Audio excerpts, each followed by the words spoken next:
It is Monday, January 27th, 2025, and today is Holocaust Remembrance Day. Mindy Kaling is the writer and actress best known for her role on The Office. She said, "Entitlement is simply the belief that you deserve something, which is great. The hard part is, you'd better make sure you deserve it." If you support what we're doing here at the Conservative American Message, you can show us your support by giving us a 5-star rating and by following or subscribing wherever you listen. To stay up to date on everything we're doing, please follow us on social media at the Conservative American Message on Instagram and Facebook. The state of Iowa is seriously considering to attempt to purchase the southernmost 9 counties in Minnesota that currently border our state. Republican lawmakers in Iowa brought up the idea that gained a lot of traction in both Iowa and much of Minnesota.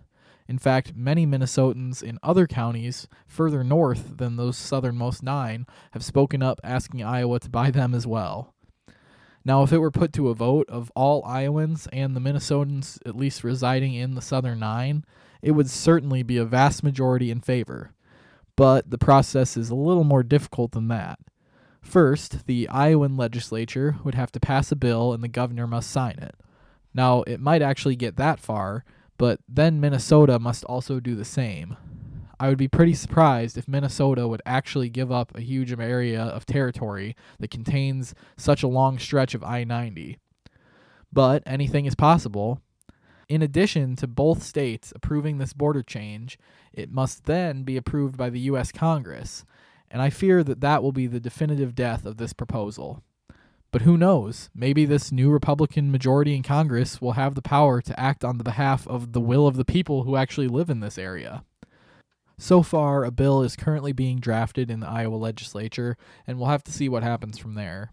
Many prominent Iowa Republicans have come out in support of such a proposal, but the governor has yet to comment on the idea. The 9 Minnesota counties only have population of like 180,000 people, which is not enough to actually affect any electoral votes or congressional representation or anything like that for either state. I think all in all it's a great idea, and as an Iowan, I am all the more willing to pay to grow our state. I mean, it's a win-win if you really think about it. Iowa would be benefited by the increased tax revenue and commerce that goes along with even more stretch of the interstate system. And Minnesotans, they have the most to gain. By leaving a state controlled by a whole city of radical Muslims, they'd enjoy lower taxes, less regulation, and a state much more friendly to agriculture. I think Governor Tim Walz said it perfectly when he called most of Minnesota just rocks and cows. But I don't know if the federal government is ready to open this door to rearranging the whole country.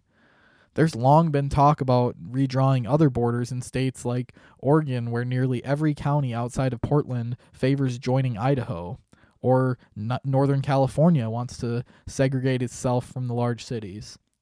The oldest debate of all is probably allowing New York City to separate from New York State. Texas might even decide to become its own country again. Once you open this can of worms, it can't be shut. So, as you can see, it's not so simple to just move our border another 25 miles to the north. It could set a precedent for some major changes across the nation, but then again, those might be for the best. Also, something that's going to work out for the best, Vivek Ramaswamy has announced that he's not going to be working with the Trump administration or the Doge anymore. He began receiving a lot of pressure from the MAGA base to just go away after this post on X, which I'm going to read all of because it's very important.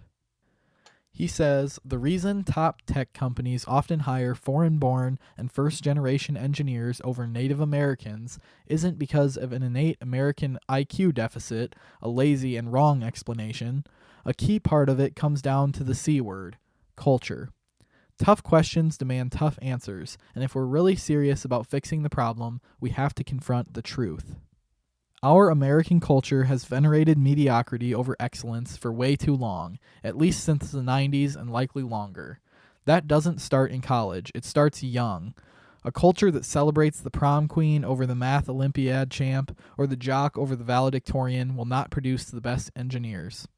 A culture that venerates Corey with Boy Meets World or Zach and Slater over Screech and Saved by the Bell or Stefan over Steve Urkel in Family Matters will not produce the best engineers.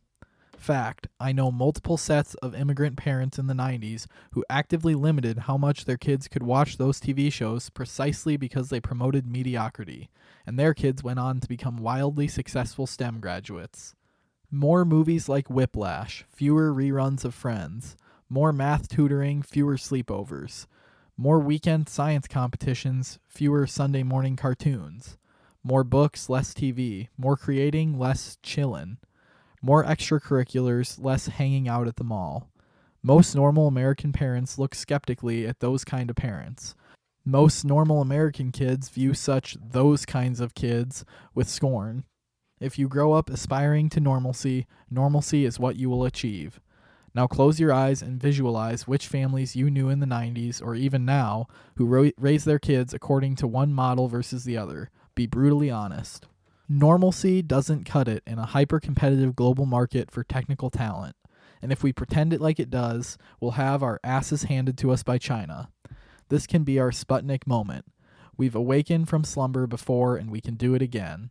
Trump's election hopefully marks the beginning of a new golden era in America, but only if our culture fully wakes up, a culture that once again prioritizes achievement over normalcy, excellence over mediocrity, nerdiness over conformity, hard work over laziness. That's the work we have cut out for us, rather than wallowing in victimhood and just wishing for or legislating alternative hiring practices into existence. I'm confident we can do it. Well, this might come as a shock to you, but I wholeheartedly disagree with this whole statement. He essentially is just calling anything good or fun a distraction that will ruin our economy. I appreciated the awesome comments that he received on X that perfectly analyze what he said. They said things like, insecure nerd thinks that everyone should be bullied like East Asian children are by their parents, and so basically tech bros prefer to hire foreign workers who will do more for less. Comparing my children to foreign children isn't really my goal as a parent. I believe in competition and success as much as anybody, but I also believe in living life a little. There's a time to grind and a time to live. Now, that attitude won't make you the next tech billionaire, but maybe that's okay. Maybe we don't need to raise every child in America to become a tech billionaire. In fact, I would say that we actually need more children raised to not be afraid of real actual work. Real manual labor, not just putting in an extra 5 hours behind a desk and calling it the grind. In reality, I'm actually not all that worried about foreigners immigrating here to take on these jobs and contribute to our economy. It's a good thing. Bring all the engineers to the United States. I'm far more worried about the cheap labor being outsourced to foreigners. We need tech bros and lawyers and doctors, but what we also need is plumbers and electricians and carpenters. And what most people forget, but we also need just plain old untrained, uncertified labor. Someone has to run a forklift in a warehouse or power wash hog confinements. Factories need welders, but they also need someone that just sweeps the floors. We need more truck drivers, but we also need people that are going to load that freight. America has a culture problem indeed, but it's precisely the opposite of what Vivek is proposing. The entitlement of the American worker is at an all-time high, and it starts young just as he wants. American kids are being pressured to the level he promotes. Nearly everybody in this country expects their kids to go to college for at least 4 years, if not more. These expectations on our kids have never been higher, and as a result, mental health issues have also skyrocketed. Vivek does not understand America at all, and we have to give him some credit. I mean, he hasn't been here that long. He's a first-generation immigrant. Our culture in this country is not full of meat-headed jocks who are too dumb to compete in a global marketplace. We have a culture of entitled white-collar workers who understand how finance, tech, and marketing works, but haven't the slightest idea how the actual Amazon packages get delivered to their house or how the food reaches the shelves in the grocery store. There's nothing wrong with wanting your kids to grow up and be successful. That's what every parent wants. But at the end of the day, there are jobs that have to be done in this world. And these jobs are the real important ones, as we saw with the COVID shutdowns.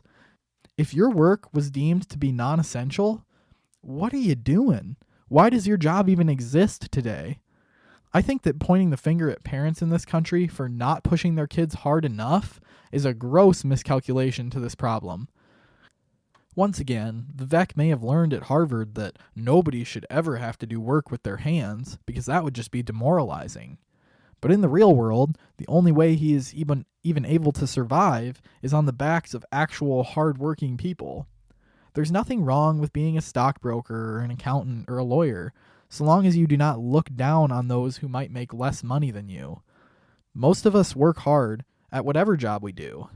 The fix to America's culture problem is to exhibit how all of us work together to drive the greatest economy on this earth, rather than get more wildly successful STEM graduates from Ivy League schools. Anyway, people have been citing this controversial statement as being the reason that he separated from Trump. That vision of the world just doesn't align with the Trump populist movement. However, it has also been speculated that Vivek may be intending to run for governor in Ohio when that seat opens up.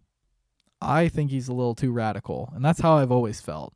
And I think that his abandoning the Trump administration is effectively the end of his political career. But who knows? Either way, he did do some things that will have a lasting impact on politics going forward. The way he ran his campaign forced Trump and many others to recognize that alternative media is a new normal. Joe Rogan has more influence than cable news, just like the conservative American message has more influence than other local news. We live in a new era where presidencies are won and lost through podcasts and memes, and without Vivek showing it to them, I don't know if any other politicians would have caught on this quickly. So for that, we are thankful for Vivek, whatever the future holds for him. But that's all I have time for. Were you offended by this podcast? Good. Thanks for listening, guys. I really appreciate you all. Have a great week and stay